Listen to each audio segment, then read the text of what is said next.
Os Estados Unidos estão a um passo de declarar guerra oficial às facções brasileiras, mas não como você imagina. Para o FBI e a inteligência americana, as facções brasileiras deixaram de ser crime organizado. O plano agora é tratá-las como terrorismo internacional. E o arsenal que os Estados Unidos podem usar contra o Brasil é assustador. Não estamos falando de uma nota diplomática. Não estamos falando de uma reunião de embaixadores.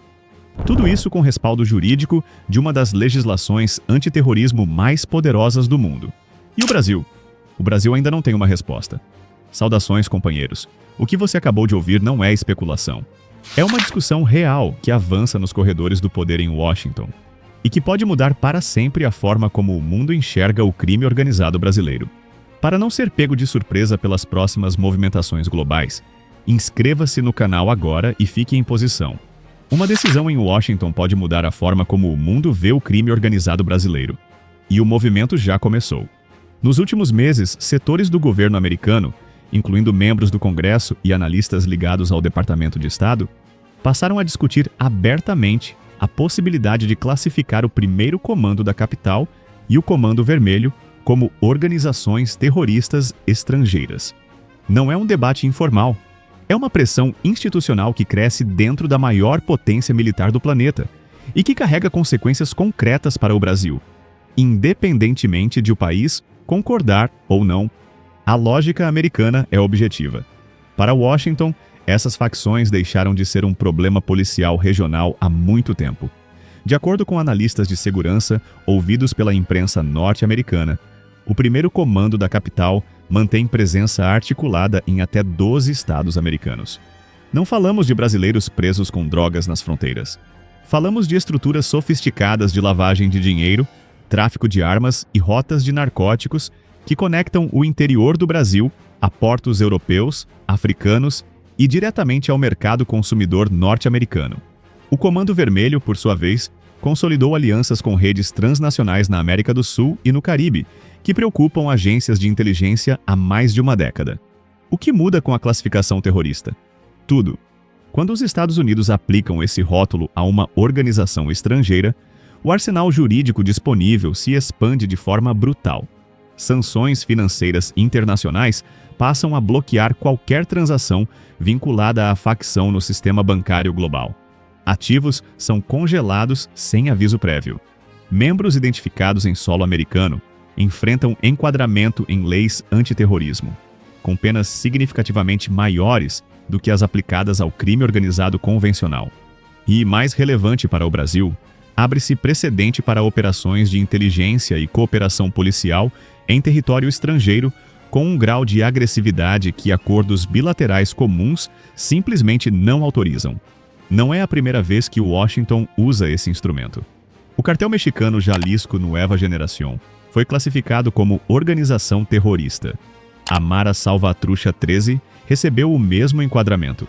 O Trem de Aragua, originário da Venezuela, e hoje com presença confirmada nos Estados Unidos, foi alvo do mesmo movimento recentemente. Existe uma estratégia clara e crescente dentro do governo americano de tratar o crime transnacional latino-americano como ameaça à segurança nacional. E o Brasil está entrando nesse radar de forma acelerada. A resposta veio rápido de Brasília, mas não foi suficiente para encerrar o debate. O governo brasileiro resiste. E a resistência tem base jurídica concreta. Pela legislação brasileira, o crime de terrorismo exige motivação ideológica, política ou religiosa para ser configurado. O primeiro comando da capital e o Comando Vermelho não se enquadram nessa definição. São organizações movidas por lucro, poder territorial e controle de mercados ilegais, o que, sob o direito penal brasileiro, os classifica como organizações criminosas, não como grupos terroristas. Brasília argumenta, com razão formal, que importar uma definição americana para a legislação nacional seria uma violação direta dos princípios do Estado de Direito. Mas o argumento jurídico, por mais sólido que seja, não dissolve o problema político, porque a classificação americana não depende da concordância do Brasil para produzir efeitos. Ela opera no sistema financeiro internacional. Ela opera nas relações diplomáticas. Ela opera na percepção que aliados, parceiros comerciais e agências multilaterais têm da capacidade do Estado brasileiro de controlar o que acontece dentro de suas próprias fronteiras. E essa percepção, uma vez contaminada, demora anos para ser reconstruída. O que ninguém esperava era a velocidade com que esse debate ganhou tração nos corredores americanos. Analistas que acompanham as relações entre Brasil e Estados Unidos apontam que a pressão se intensificou após episódios concretos e documentados. Rotas de narcóticos mapeadas com origem no Nordeste brasileiro chegando à Europa via África Ocidental e, segundo relatórios do Grupo de Ação Financeira Internacional, operações financeiras identificadas em paraísos fiscais com conexões rastreadas a facções nacionais. Para essa inteligência americana, esses dados constroem um argumento difícil de contestar em qualquer fórum multilateral. Enquanto o Itamaraty busca canais diplomáticos para conter o avanço da discussão, a pergunta que circula em Brasília é mais prática do que política. Se os Estados Unidos avançarem com a classificação, qual é o plano? O Brasil possui estrutura de inteligência financeira e policial para responder à pressão internacional com autonomia real? Ou a resposta virá na forma de concessões progressivas, negociadas a cada nova rodada de pressão, até que o Brasil perca o controle da narrativa sobre o próprio crime organizado? Aqui vale olhar para um paralelo histórico que deveria servir de alerta. Em 2006, quando os Estados Unidos pressionaram o México a intensificar o combate aos cartéis sob ameaça de sanções e restrições comerciais, o governo mexicano cedeu de forma acelerada. O resultado foi uma militarização do combate ao narcotráfico que produziu décadas de violência institucionalizada, mas que foi, em grande parte, desenhada por exigências externas e não por uma estratégia soberana mexicana. O país perdeu o protagonismo sobre a própria política de segurança. O Brasil tem condições de não repetir esse caminho, mas para isso precisaria de uma posição proativa e articulada, não de uma reação tardia depois que a decisão já estiver tomada em Washington.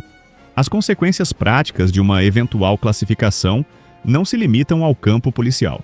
No plano econômico, a simples discussão já gera a atenção de agências de classificação de risco e de bancos internacionais que monitoram exposição a redes de lavagem de dinheiro. Instituições financeiras globais operam com tolerância zero para riscos associados a organizações designadas como terroristas. E qualquer empresa ou banco brasileiro com operações internacionais pode ser afetado por associação, mesmo sem envolvimento direto com as facções.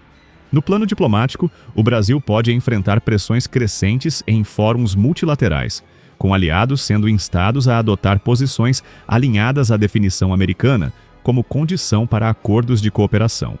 E no plano da imagem internacional, um país cujas maiores facções criminosas figuram na lista de organizações terroristas dos Estados Unidos enfrenta um déficit de credibilidade que contamina desde negociações comerciais até a capacidade de atrair investimento estrangeiro. Há ainda uma dimensão que raramente é debatida com a clareza que merece: o impacto interno dessa classificação sobre a política brasileira. Uma designação americana com repercussão global tende a amplificar a percepção de que o Estado brasileiro perdeu o controle efetivo de partes significativas do seu território para organizações com capacidade operacional transnacional. Isso não é apenas um problema de imagem externa. É combustível direto para debates internos sobre federalismo, autonomia policial, capacidade institucional e o papel das Forças Armadas no combate ao crime organizado.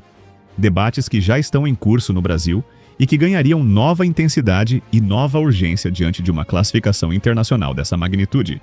O que devemos observar é o seguinte: como o Itamaraty vai posicionar o Brasil em Washington antes que a discussão avance para uma votação formal no Congresso americano? Qualquer silêncio diplomático nessa janela será interpretado como ausência de resistência. E ausência de resistência, nesse jogo específico, tem um custo que vai muito além do campo policial. Se o crime organizado brasileiro passa a ser tratado como terrorismo internacional, o Brasil não enfrenta apenas um problema policial ampliado.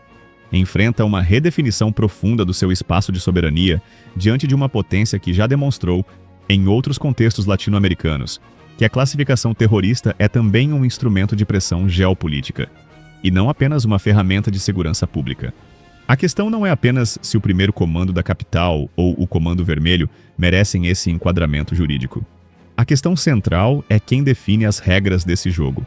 E se o Brasil tem voz ativa nessa definição, ou se vai continuar reagindo quando a decisão já estiver tomada do outro lado do Atlântico.